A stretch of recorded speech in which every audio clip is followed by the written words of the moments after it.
Hi there. For today's ninja art tip, I'd like to tell you about crosshatch drawing, which we've mentioned before, but this is a quick little tip to make sure that your crosshatching works really well and it's really easy for you. I've done my drawing for today. Hopefully everyone is joining in on this little challenge that we've got going on to draw some little twinchies.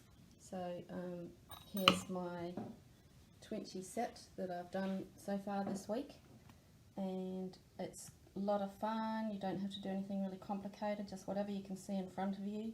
I'm often in the studio, so I find little things in the studio.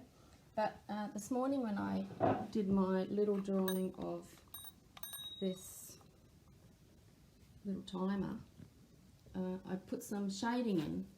I was using this pencil here, and I put some crosshatch shading in to get that shadow in to anchor it onto the tabletop, which looks quite good in the drawing. You need to look at that at perpendicular, at right angles, like we were talking about yesterday.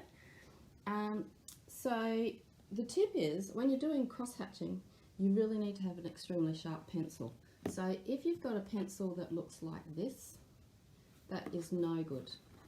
The tip of it is so blunt, it's going to cause problems with crosshatching because your lines will be way too wide. So instead, if you're using a normal pencil, you want to use a really nice sharp one.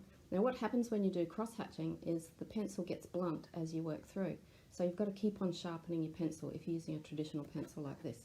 So that's why I like to use a retractable pencil, because then I don't ever need to sharpen it. The other option you could use, of course, for crosshatching is an ink pen, because that stays nice and sharp, obviously, as you're using it. It's a nice fine tip point, so that's a good option as well once you start feeling brave about your pencils and pens and things after you've had a bit of practice.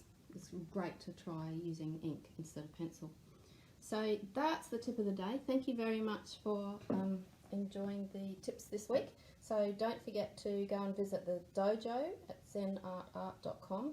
and there's actually a free tutorial in there on crosshatching with no strings attached. You can watch a whole lesson on crosshatching and learn how to do it for yourself. And please like, share, and comment on this video so that other people can see it as well. Thanks for watching.